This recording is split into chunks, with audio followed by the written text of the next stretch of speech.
music producer Dallas Austin recently sat down with T.I to discuss AI and how it's changing the music game. These two definitely have a ton of insight, so I'm excited to see what type of information they share. Make sure you stay tuned to the very end of the video because I promise you're gonna walk away with a ton of value. Without further ado, let's get into it. What do you think about, like, because obviously AI music is pushing up. That's the big question and the big debate and the big thing here. What do you feel about the artist-wise? Man, I think it's dangerous, and initially, I've been emphatically against it. You know what I'm saying? However, I will say, I talked to Dr. Dre, and he was telling me about, he producing for Bruce Springsteen, and he telling me that he's using some AI stuff. He sent me some stuff that he did on AI, and he was like, "Nah, it still work. You still have to be talented and program it to do what you want it to do. It's just an advantage, and it's almost like if everyone else has access to it and they're using it and you're not, then you're gonna be left out. Then you're gonna be left behind." And when I thought about it from that perspective, I kind of understood it. That's an interesting point. I'm really curious to how someone like Dr. Dre is currently using AI. My assumption would be he's probably using it to generate his own samples and really manipulating things in a way that's totally unique. And then another point that Dr. Dre had mentioned to him is that if you're not using AI, then you're just gonna be totally left behind in the future. I definitely understand both perspectives, and I definitely understand T.I.'s hesitation on it because he comes from that generation, the in studio, cooking up songs with the ASR-10 keyboard, and all humans, is all feel, it's all pure creativity and real energy. But the game is changing. AI is coming, and looks like producers as well as recording artists are gonna have to find a way to adapt to using it in a way that we feel is ethical and advantageous, and is gonna help us still keep up with the changes in the marketplace. Because if we just totally reject it, there's gonna be a whole new generation of artists and producers who are just gonna totally lap us, wipe us out, and look at us as total dinosaurs. But let's get back into the video. My wife, she brought it to me. It's like a real soulful singer, a black girl. Zane Monet? I think so. The girl that's making all the noise. Yeah. My old lady, she brought it to me probably, man, top of the year. I was like, "Hey, man, here, look at this girl, this AI. We need to sign her." I said, "How you sign me? I ain't fucking with that." You know what I'm saying? And then she come back. Now look. Now would you look? I told you long time ago. But I found out by watching the interview of the true human being that it really is a girl that kind of, looks like the girl. Yeah, she's writing the songs. You know what I mean? And she trained it with her voice, but that ain't exactly how she looked. Yeah. And probably ain't exactly how she sound. You know what I'm saying? Yeah. But it's still her. She's writing the music. So I think that, to me, I was doing that. All right, and that's another interesting thing. So AI platforms like Suno is going to allow people, let's just say rappers who are already writers in their own right, to create their own hooks, create their own bridges. Maybe they wouldn't have access to such powerhouse singers and vocalists, especially on a tight budget. Then they can use platforms like Suno to emulate these type of artists. It's them writing the lyrics, it's them envisioning the final version of the song, but the technology is just allowing them to get access to that quality of singer that quickly, that effectively, and then by the end of the day, they can release that song and have people fall in love with. So it's definitely a tricky thing here, but it seems like T.I is definitely seeing some of the ethical aspects of it. But let's get right back into the video. The whole thing I was doing here at your studio, right? That was all with Suno. That whole setup I was in here with for that time, right? And that was a whole thing where they set up the cameras to film us doing AI music. And even in that meeting, that's why I had like real people that played like Double A and all them come in and check it out. But in that meeting, Double A is a producer. You never met Double A?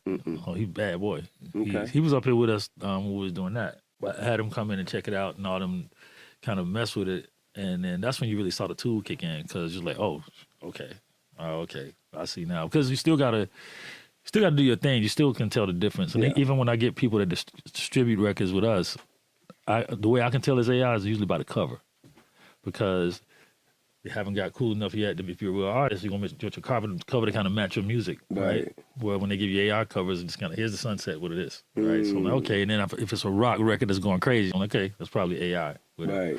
But I feel like it's gonna in the next, I can't even say in the next year because it's going so fast right now. Right. Like in the next few months, even the amount of, I mean, you got a #1 country record, got a #1 R&B record. Like, I think it should be a different category. It needs to be a category. I think it should be a different category. Like, you know what I'm saying? Like, as you chart, I don't think AI records should chart with natural human being records. It should be an AI chart. It should be. You know what I mean? That's actually a pretty good idea that T.I just came up with, having an AI recording artist chart and almost separate section for AI music. But I think we're being a little too hopeful when it comes to giant corporations and their need for profit. I think that these things are just going to get blended together, especially as technology starts to advance and get better and better. And then nobody's going to really care whenever the technology gets to the point where we can't even make the distinction between the two. Right now, we kind of can because things sound a little too perfect.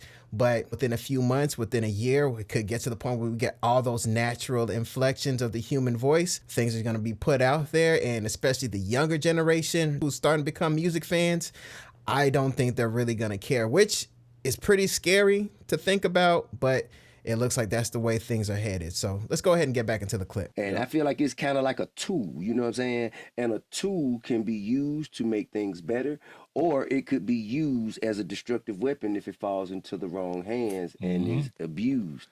So, you know, the only problem you're going to have with the labels with it, like think of yourself as a label though, like when they're sitting there going, okay, we got this record now that's actually moving records and selling and streaming and generating us money, and we have no cost with it.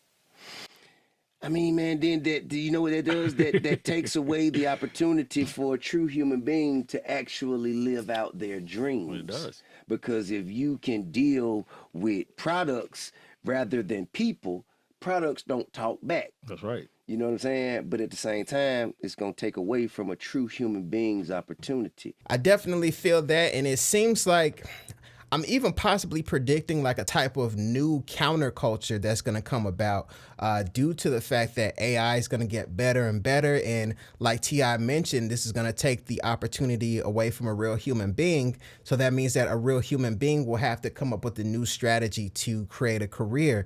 And from what I see, that's going to be more so direct to the consumer in a way where they're having people come out to just local shows, creating these different types of experiences that can't be emulated on a mobile device or on a laptop computer. You have to actually come out and they're doing things. They're having some type of real in-person performance with food and drinks and all kinds of different things that real people can get together and walk away with something physical so they know that they're actually dealing with a real person. So things I definitely think are going to get consolidated as far as humans and AI recording artists, unfortunately, but that opens up the door for a new, just grassroots type of industry. So I'm hoping recording artists are going to be more open to that idea and already thinking about that right now, right on the onset as AI starting to get generated. So let's go ahead and get back into it. You know, well, back to what you were saying 1 second on this is that, like, for instance, right, I had a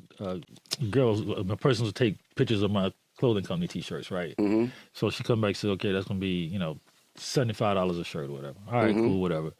Well, when I get them back, all 13, 15 shirts are wrong. I'm like, damn, these are wrong. These are the colors off. What's this color coming up? What's this thing? Send them back again. Send them back again, something else off. So, all right, well, that actually forced me to be like, why am I even doing that? Let me go to the AI generator in Kirk or whatever, and let me just generate my own shirt with my own character on it, and boom, call it a day. Yeah. Boom, did that, came out perfect, cool. Now, the problem is that's what she should have did. What, you talking about the editor I hired? Yes. She wasn't using a tool. Got it. So then. So she lost her job. That's how she lost her job. Yeah, she didn't. And that's why I'm not going to go back to you again either, because now I can just do this and I have it right there instantly. That's fair. Done right, done better. But That's what you fair. should have done is when I hired you, you should have did that and sent it to me, and I've been like, wow, this is amazing. Can I send you the rest? Right. Because if I don't even have to go through the AI, I don't need to. You should be doing that as the creator. Very interesting perspective, interesting point from Dallas Austin. You know, as a business person, he's wearing a lot of different hats as a music producer, business person, clothing line, all these different things. He really doesn't have the time to go back and forth and go through all these different types of revisions. He's someone who's going to want things done right and done right the first time. So that really gives me the idea that really still at the end of the day, despite the fact that some people creatively are pushing back against AI, we have to always remember that one of the things that people buy from us, people in general, as businesses, service providers, and things like that, is the ability to save time. If this editor was, like he mentioned, more into AI and understood the changing needs going on in the market, like he mentioned, already had AI there, doing the things, making sure it's coming out perfect, 100% right the first time. And I think that kind of gets to certain things when it comes to creative people in general, which is the fear of change.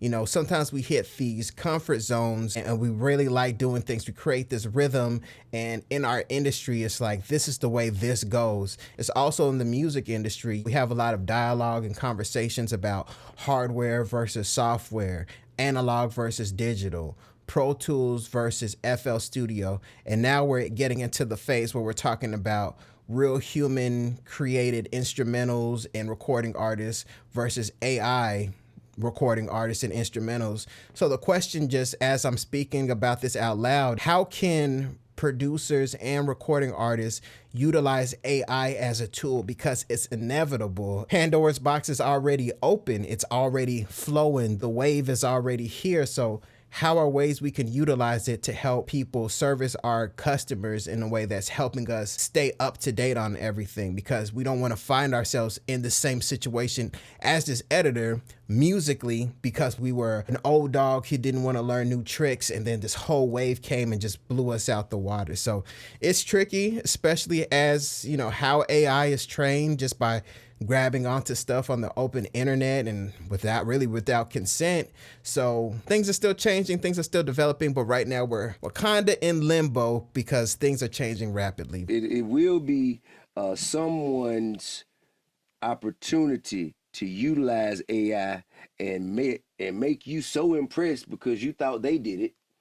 You know what I'm saying? But if they don't do it and you have to stumble onto it just out of their failure, then I guess the inevitable is bound to happen. That's how, you know, that's where the job threat come in at. I think AI should be kind of used for parts, occupations where there is zero margin for error, like 100%. heart surgeons, 100%, pilots. 100%. You know what I'm saying? I think that, you know what I'm saying, like if you have zero margin for error and no room for no truck drivers, you know what I'm saying, where motherfuckers need to drive without having to rest, without having, you know what I mean? I think those are the things. Now, that's a controversial take. I know there's a lot of people watching this right now who are getting triggered. The thing is, when it comes to margins of error, there's still security flaws when it comes to AI. So I wouldn't want to be on an airplane that's totally driven by AI. There's certain nuance, there's certain instinctive things that humans can still pick up on. As far as an airplane totally driven by AI, flown by AI, T.I, you're on your own on that one. I'm not with that. I wouldn't be cool with that because there's still vulnerabilities on how things could possibly get hacked and hijacked by bad actors. Not only that, AI actually starts to learn on its own. It can start to speak to each other. It can start to protect itself from the outside world in a way that we're still figuring out, because from what we're seeing now, AI it's looking like it's going to develop its own real intelligence that can surpass human intelligence in a way that we won't even know how to manage it or control it. So that's one thing that people who deal with ethics in AI are going back and forth on. So I wouldn't want to go there. It's a controversial take by T.I, but let me know what you guys think. Let's go ahead and get back into the video. But the people who are existing in those areas of employment right now should be the ones programming them. You know what I mean? So Yeah. I think the job should go from the human actually having to do it themselves to the human kind of programming the tool that won't make a mistake. That's how you use it cleverly. You know what I'm saying? Yeah. All right, let me know what you guys think. Are you going to be using AI as a recording artist or as a producer? Do you feel like there needs to be a hard line drawn in the sand on humans versus AI? Because like he mentioned, like he touched on, this is going to be in other industries other than music, and it's a threat to employment and things like that. What exactly do you think? Where do you stand on this as far as AI in music and music production and AI in other industry? I'd be glad to check out your thoughts. Please leave them below. Please comment. Let's keep this dialogue going. I hope you enjoyed this video. Please make sure you hit like and subscribe. My name is Desmond A, and I'll be back with more great videos. Peace. Wait, before you go, make sure you go to DesmondASounds.com where you can get free FL Studio Patcher plugins, free loops, free guides, everything you need to level up your music production. Once again, go to DesmondASounds.com or click the link in the description. Go there now and totally transform your music production.